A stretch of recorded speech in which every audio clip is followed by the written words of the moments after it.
Vamos chamar o nosso colunista, Alexandre Sacconi, que está aqui conosco.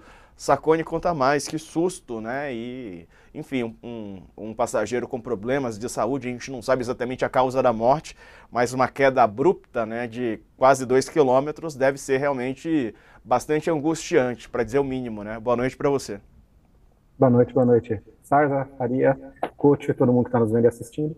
Realmente, uma turbulência é um cenário um pouco inusitado, ele é praticamente previsível, a gente não consegue saber quando que vai acontecer e nem a intensidade dela. Tem regiões que são mais suscetíveis às turbulências, como por exemplo sobre a cordilheira, regiões no topo de montanhas, mas ainda assim a gente não consegue ter essa certeza. O que até agora está aparentando que aconteceu com esse voo, ele estava fazendo um voo normal, esse bolsão de ar ou uma corrente de jato, a gente não sabe ainda, né, vai ser analisada a circunstância, causou essa turbulência consequente queda da aeronave, né, queda que eu digo em altitude, né, ela não chegou a colidir com o solo, foi feito um pouso não programado, a gente tem que destacar que não é um pouso de emergência, porque a aeronave em si não estava em risco, mas dentro dela havia uma situação de emergência que precisava ser atendida, e infelizmente resultou na morte desse passageiro, né, ainda não está esclarecida as circunstâncias da morte dele, né, se foi devido a esse problema da aeronave, né, essa possível corrente de jato, ou bolsão de ar, a turbulência em si,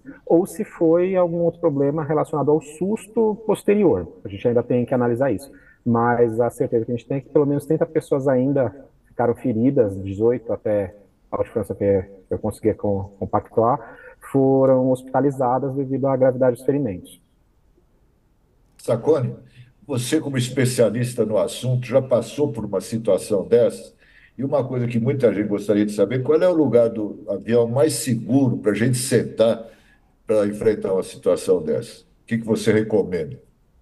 Uma vez dessa eu estava voando, saindo de Lisboa. Eu acho muito engraçado que aparentemente tudo tranquilo, tinha uma nuvem, o avião chacoalhou além do padrão.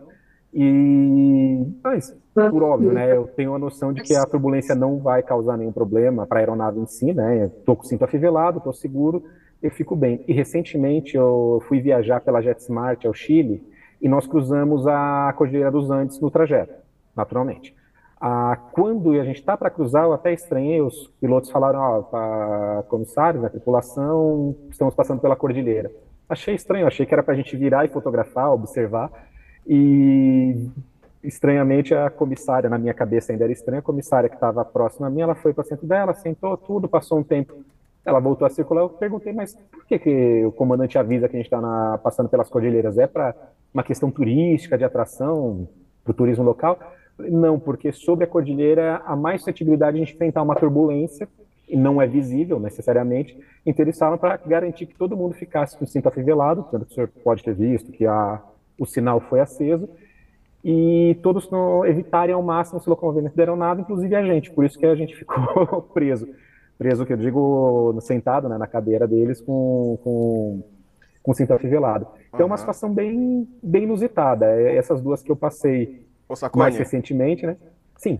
ia perguntar se é comum passageiros se ferirem com gravidade, né? Ou mortes mesmo. Se é comum não, né? Mas se é algo razoavelmente recorrente em turbulências mais fortes. Durante as turbulências, nós temos várias intensidades, não dá para falar que se houve uma turbulência vai haver alguém machucado. Há alguns vídeos até que você pela internet mostram um caso de uma turbulência quando uma comissária estava passando com um carrinho de bebidas, foi anunciado que eles estavam prestes a entrar, né, porque você já vai entrando numa zona menos estável do voo, continuou o voo, não deu tempo, a gente vê o carrinho com a comissária indo para o teto e depois descendo. Na verdade, era o avião, ela estaria parada, né? O avião fez esse deslocamento, o avião desceu e ela bateu a cabeça no teto, caiu, se machucou. Foi sério o ferimento dela, não chegou a ser nada mais grave pelo que a gente acompanhou à época, mas as outras passageiras não se feriram. Ela, porque ela estava fora, andando, ela estava solta, ela acabou se machucando. Então não dá para a gente falar. E turbulências acontecem constantemente, dificilmente alguém vai se machucar. A questão é a intensidade dela e se a pessoa estava adequadamente no seu assento. Até o coach perguntou, né, qual que é o melhor lugar para a gente ficar. Eu digo que não tem nenhum lugar, porque todos vão passar pela turbulência. Mas se a pessoa ela sente melhor ou pior com aquela sensação do voo, tem um lugar que é muito importante para ela ter em mente quando ela for fazer a reserva e, hoje em dia, pagar pela escolha do assento, que é mais perto possível da região das asas, no meio do avião, aproximadamente.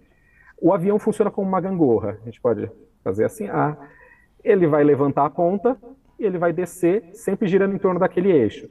Se a pessoa ela está na parte frontal durante uma turbulência, ela vai sofrer uma movimentação relativamente maior do que quem está perto desse centro de gravidade, que é na região da asa.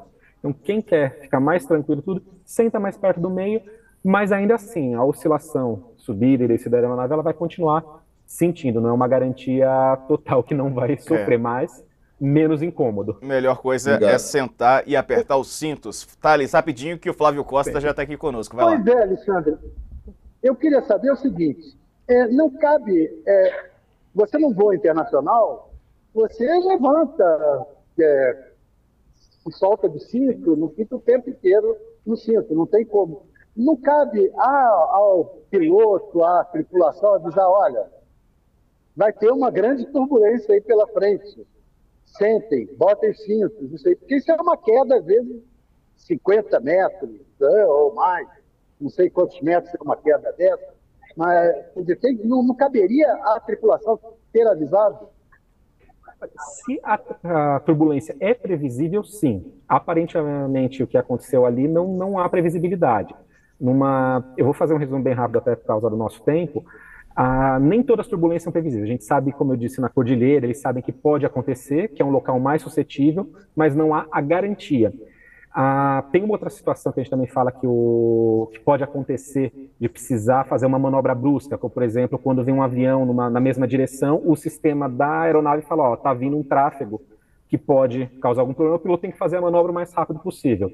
Não dá tempo dele parar, avisar, olha, passageiros, a gente vai fazer uma manobra daqui a pouco. É uma questão de segundos, que seja, e ele tem que fazer a manobra o quanto antes. Primeiro, a gente vai voar a aeronave, tornar a situação segura e depois comunicar. A comunicação fica em segundo plano. Isso acaba gerando muita polêmica, mas o tempo que se perde comunicando, às vezes pode perder tentando fazer alguma manobra ou administrando a situação. Por isso que tem aquele aviso, passou subindo a decolagem, passou acima de 10 mil pés, apaga-se o assento que é para ficar com o cinto afivelado, mas não se recomenda que se desafivele. Ele fala, continue com ele preso por uma situação como essa, pela imprevisibilidade, Thales. E passou descendo também, fala, volta a apertar. Quer dizer que nessas duas fases, geralmente abaixo de 10 mil pés, que é o pouso e a decolagem, a fase mais crítica, ali você não pode nem recomenda se levantar para ir no banheiro, porque há um risco de ter não uma turbulência, mas uma manobra do avião, a pessoa se desequilibrar. E acima disso, quando é imprevisível, porque não tem realmente o radar, ele até que vê uma nuvem, uma formação temporal que pode falar, olha, aqui a gente pode enfrentar, então eles avisam com antecedência, ou às vezes você já está entrando na condição da turbulência, e aí quando eles avisam rapidamente, aciona, pode ver que os comissários passam correndo, guardam tudo, sentam, travam os cintos, mas é a questão da previsibilidade. Por isso, tá no avião, sempre de cinto afivelado, a gente nunca sabe quando pode acontecer. Pô, Sacconi, obrigado, amigo. Bom trabalho para você, obrigado, viu? Obrigado pelas informações. Obrigado Boa noite. Boa noite. Até mais. Um abraço.